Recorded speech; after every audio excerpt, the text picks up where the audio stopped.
berdiam di dalam rumah-Mu. Satu hal yang ku pinta, menikmati bait-Mu Tuhan. Lebih baik satu hari di pelataran-Mu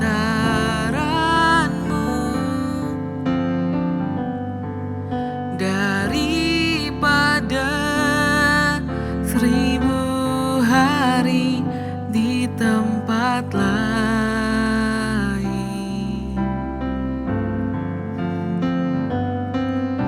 Memuji-Mu, menyembah-Mu, Kau Allah yang hidup,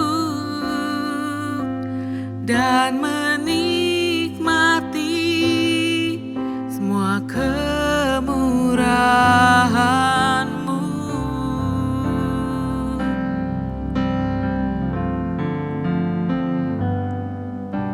Satu hal yang ku rindu, berdiam di dalam rumah-Mu. Satu hal yang ku pinta, menikmati bait-Mu Tuhan.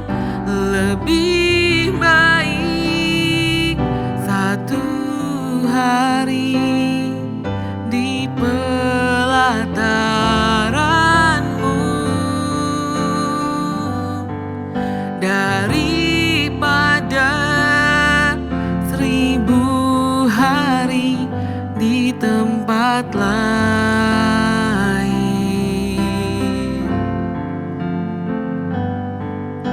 Memuji-Mu, menyembah-Mu, Kau Allah yang hidup,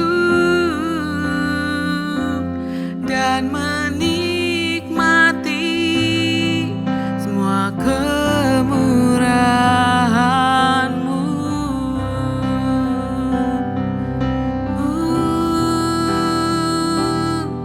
Kami mau diam di hadirat-Mu, sebab hadirat-Mu yang terbaik. Hadirat-Mu melegakan kami. Terima kasih Roh Kudus, kami mengasihi Engkau Bapa. Oh, lebih baik satu hari di pelataran-Mu daripada 1000 hari di tempat lain.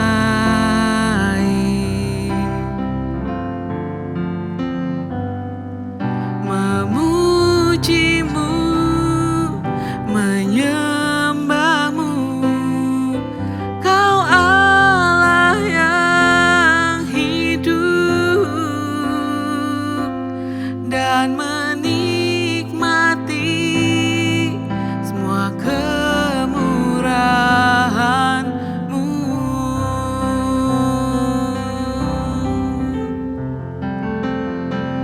Dan menikmati semua kemurahan-Mu.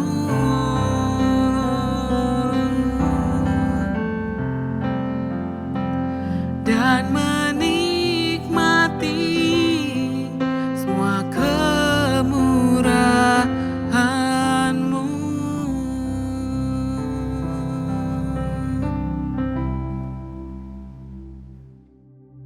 Shalom jemaat, hari ini kita akan melihat sama-sama kebenaran firman Tuhan dari Bilangan 14. Ada 45 ayat, dengan perikopnya adalah pemberontakan Israel. Diceritakan di sini bagaimana bukan satu orang yang memberontak, tapi adalah satu bangsa yang memberontak kepada Tuhan. Pasal 14 merupakan kelanjutan dari pasal 13 yang menceritakan di akhir dari pasal 13 itu kembalinya 12 pengintai yang mewakili 12 suku Israel dari pengintaian tanah perjanjian yang diperintahkan Tuhan kepada Musa untuk pergi intai negeri tersebut. Dan mereka kembali dan melaporkan hasilnya langsung kepada Musa, Harun dan juga segenap Israel. Dan dilanjutkan hasil tersebut, pembicaraan pelaporan itu di dalam pasal 14. Khususnya di dalam pasal 14 ayat 8 dikatakan oleh Yosua sebagai berikut. Jika Tuhan berkenan kepada kita, maka Ia akan membawa kita masuk ke negeri itu dan akan memberikannya kepada kita suatu negeri yang berlimpah-limpah susu dan madunya. Ayat 9 dikatakan hanya janganlah memberontak kepada Tuhan. Ada 3 pelajaran kita bisa sama-sama perhatikan dari kebenaran firman Tuhan. Satu adalah bagaimana atau apa yang kita dengar, apa yang kita lihat. Yang kedua adalah bagaimana kita meresponi atas apa yang kita dengar atau kita lihat. Dan ketiga adalah mari perhatikan dampak terhadap respon yang kita lakukan terhadap apa yang dilihat, apa yang kita dengar tersebut. 12 orang ini sama-sama melihat, sama-sama mendengar akan janji Tuhan.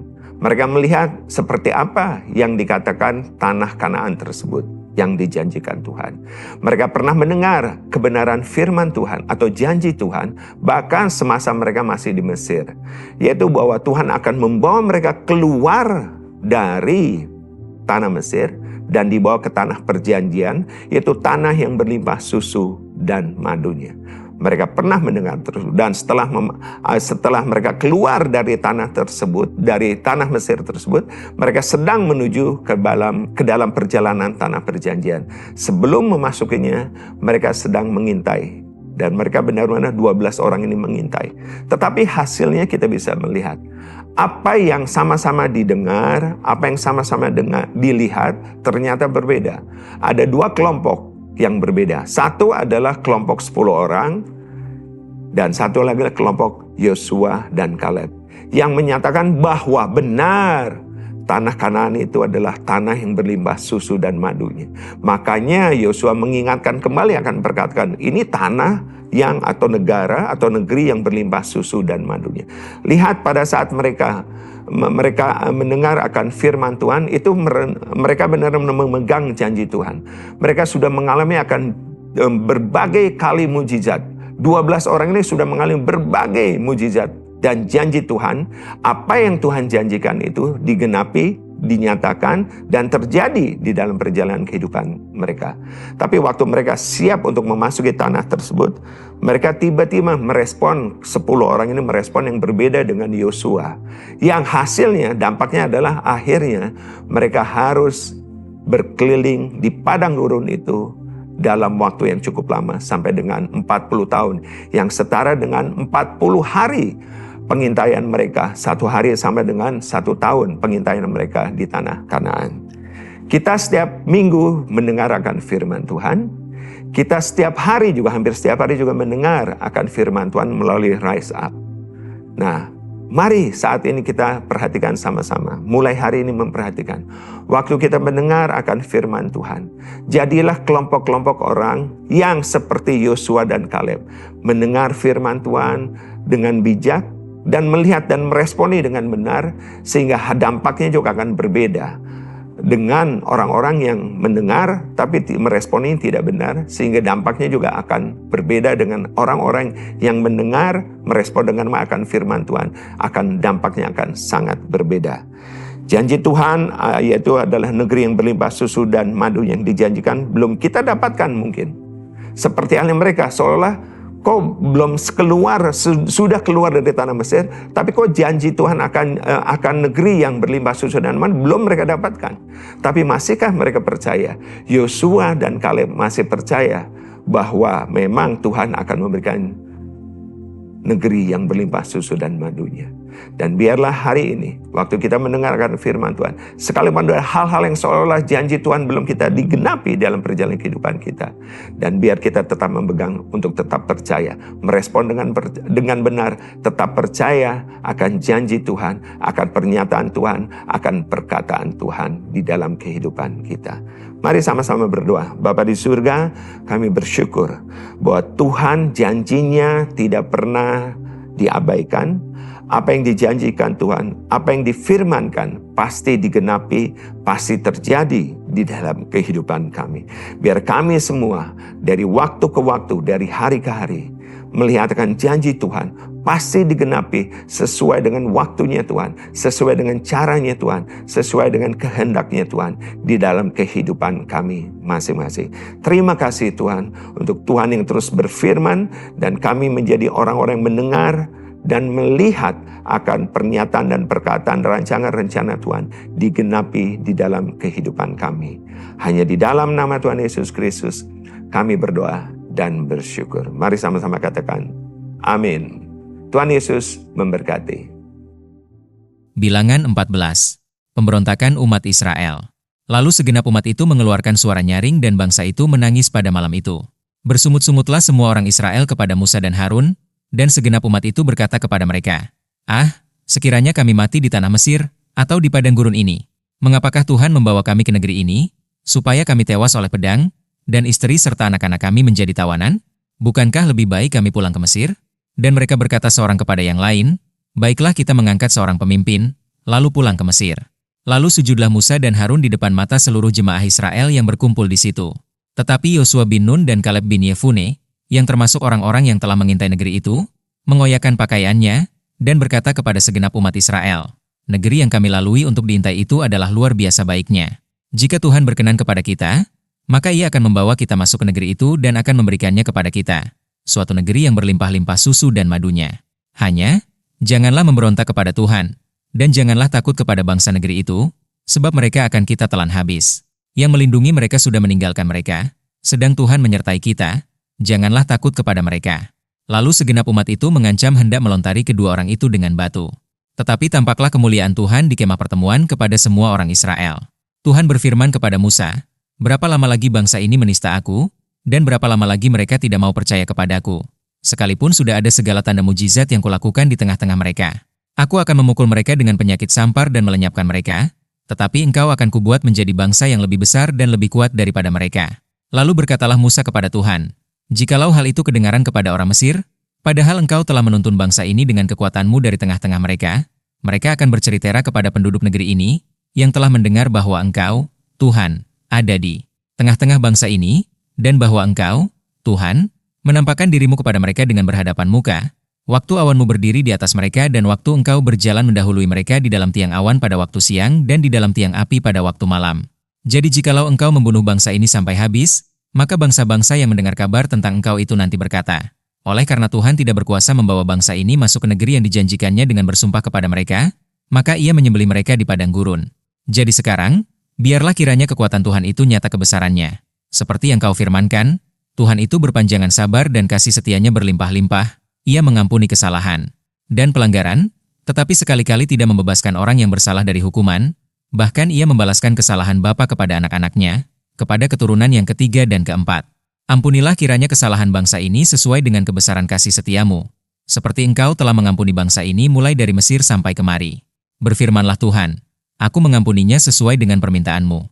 Hanya, demi aku yang hidup dan kemuliaan Tuhan memenuhi seluruh bumi, semua orang yang telah melihat kemuliaanku dan tanda-tanda mujizat yang kuperbuat di Mesir dan di padang gurun, namun telah 10 kali mencobai aku dan tidak mau mendengarkan suaraku, pastilah tidak akan melihat negeri yang kujanjikan dengan bersumpah kepada nenek moyang mereka. Semua yang menista aku ini tidak akan melihatnya. Tetapi hambaku Kaleb, karena lain jiwa yang ada padanya dan ia mengikut aku dengan sepenuhnya, akan kubawa masuk ke negeri yang telah dimasukinya itu, dan keturunannya akan memilikinya. Orang Amalek dan orang Kanaan diam di lembah. Sebab itu berpalinglah besok dan berangkatlah ke padang gurun, ke arah Laut Teberau. Lagi berfirmanlah Tuhan kepada Musa dan Harun, berapa lama lagi umat yang jahat ini akan bersungut-sungut kepadaku?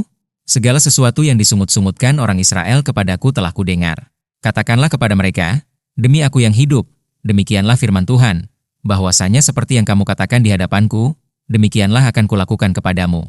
Di padang gurun ini bangkai-bangkaimu akan berhantaran, yakni semua orang di antara kamu yang dicatat, semua tanpa terkecuali yang berumur 20 tahun ke atas, karena kamu telah bersungut-sungut kepadaku. Bahwasanya kamu ini tidak akan masuk ke negeri yang dengan mengangkat sumpah telah kujanjikan akan kuberi kamu diami, kecuali Kaleb bin Yefune dan Yosua bin Nun. Tentang anak-anakmu yang telah kamu katakan, mereka akan menjadi tawanan, merekalah yang akan kubawa masuk, supaya mereka mengenal negeri yang telah kamu hinakan itu. Tetapi mengenai kamu, bangkai-bangkaimu akan berhantaran di padang gurun ini, dan anak-anakmu akan mengembara sebagai penggembala di padang gurun 40 tahun lamanya dan akan menanggung akibat ketidaksetiaan, sampai bangkai-bangkaimu habis di padang gurun. Sesuai dengan jumlah hari yang kamu mengintai negeri itu, yakni 40 hari, 1 hari dihitung 1 tahun, jadi 40 tahun lamanya kamu harus menanggung akibat kesalahanmu. Supaya kamu tahu rasanya, jika aku berbalik daripadamu. Aku, Tuhan, yang berkata demikian. Sesungguhnya aku akan melakukan semuanya itu kepada segenap umat yang jahat ini yang telah bersepakat melawan aku. Di padang gurun ini mereka akan habis dan disinilah mereka akan mati. Adapun orang-orang yang telah disuruh Musa untuk mengintai negeri itu, yang sudah pulang dan menyebabkan segenap umat itu bersungut-sungut kepada Musa dengan menyampaikan kabar busuk tentang negeri itu, orang-orang itu mati, kena tulah di hadapan Tuhan. Tetapi yang tinggal hidup dari orang-orang yang telah pergi mengintai negeri itu hanyalah Yosua bin Nun dan Kaleb bin Yefune. Serangan ke bagian selatan gagal. Setelah Musa menyampaikan perkataan ini kepada semua orang Israel, maka berkabunglah bangsa itu dengan sangat. Dan keesokan harinya bangunlah mereka pagi-pagi hendak naik ke puncak gunung sambil berkata, sekarang kita hendak maju ke negeri yang difirmankan Tuhan itu. Memang kita telah berbuat dosa. Tetapi kata Musa, mengapakah kamu hendak melanggar titah Tuhan? Hal itu tidak akan berhasil. Janganlah maju. Sebab Tuhan tidak ada di tengah-tengahmu, supaya jangan kamu dikalahkan oleh musuhmu. Sebab orang Amalek dan orang Kanaan ada di sana di depanmu dan kamu akan tewas oleh pedang. Dari sebab kamu berbalik membelakangi Tuhan, maka Tuhan tidak akan menyertai kamu. Meskipun demikian, mereka nekat naik ke puncak gunung itu. Tetapi tabut perjanjian Tuhan dan Musa juga tidaklah meninggalkan tempat perkemahan. Lalu turunlah orang Amalek dan orang Kanaan yang mendiami pegunungan itu dan menyerang mereka. Kemudian orang-orang itu mencerai-beraikan mereka sampai ke Horma.